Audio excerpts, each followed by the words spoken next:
മൈനാഗപ്പള്ളിയിൽ യുവാവ് ജീവനൊടുക്കിയ സംഭവത്തിൽ കുറ്റക്കാർക്കെതിരെ നടപടിയെടുക്കുന്നില്ലെന്ന് കുടുംബത്തിന്റെ പരാതി. പുതുവത്സരാഘോഷത്തിനിടെ ലഹരി മാഫിയ സംഘം അമ്മയെയും മകനെയും വീട് കയറി മർദ്ദിച്ചിരുന്നു. അമ്മയെ മർദ്ദിച്ചതിൽ മനംനൊന്താണ് ഇടവനശ്ശേരി സ്വദേശി ജിജോ വർഗീസ് ജീവനൊടുക്കിയത്.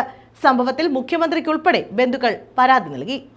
ന്യൂഇയറിനൊന്നും നടന്നത് ഞങ്ങൾ പള്ളിയിലായിരുന്നു. പള്ളിയിൽ നിന്ന് വന്നതിന് ശേഷം ഞങ്ങളുടെ മോനും പള്ളിയിൽ പോയിരിക്കുമായിരുന്നു. പള്ളിയിൽ നിന്നാണ് അവന് കൂട്ടുകാരുടെ ഒപ്പം ന്യൂ ഇയർ ആഘോഷിക്കാനായിട്ട് പോയത്.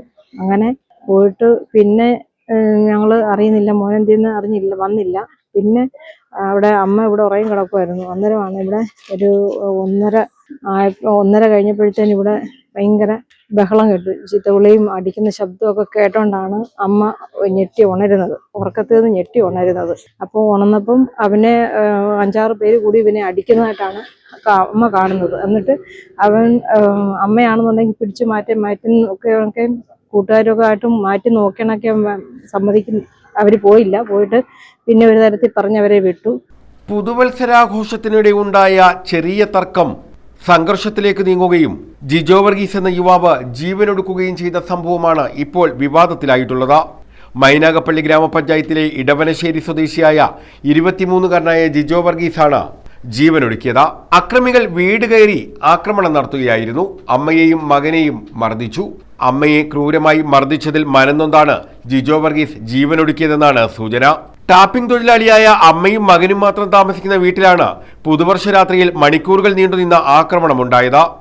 ഇവന്റെ വണ്ടിയിൽ ഇവന് ആഹാരം കൊടുത്ത് നടന്ന കുഞ്ഞുങ്ങളാണ് ഇവനെ ഈ രീതി ചെയ്തത്.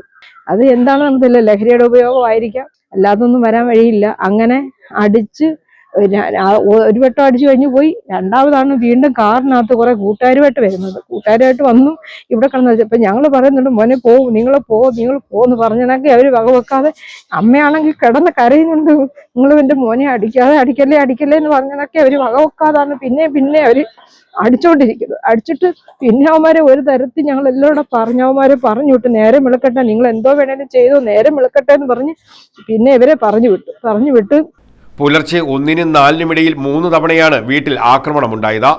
അക്രമത്തിൽ ജിജോ വർഗീസിന്റെ അമ്മയ്ക്കും പരിക്കേറ്റു. സംഭവത്തിൽ ഏതാനും യുവാക്കളെ ശാസ്താംകോട്ട പോലീസ് ചോദ്യം ചെയ്ത ശേഷം വിട്ടയച്ചിരുന്നു.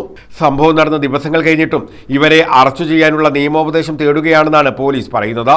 എന്നാൽ കുറ്റക്കാരെ അറസ്റ്റ് ചെയ്യാനോ നിയമ നടപടി സ്വീകരിക്കാനോ പോലീസ് തയ്യാറായിട്ടില്ല.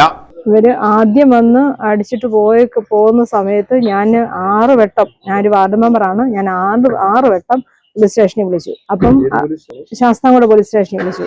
അപ്പോൾ അവിടെ ഫോൺ എൻഗേജ്ഡ് ആയിരുന്നു, പ്രവർത്തിക്കുന്നില്ല, കിട്ടുന്നില്ലല്ലോ എന്ന് പറഞ്ഞാണ്. അത് കഴിഞ്ഞ് ഞാൻ 100 വിളിച്ചു. 100 വിളിച്ചു കഴിഞ്ഞ് അപ്പോൾ അവിടെ ഇൻഫോം ചെയ്തു.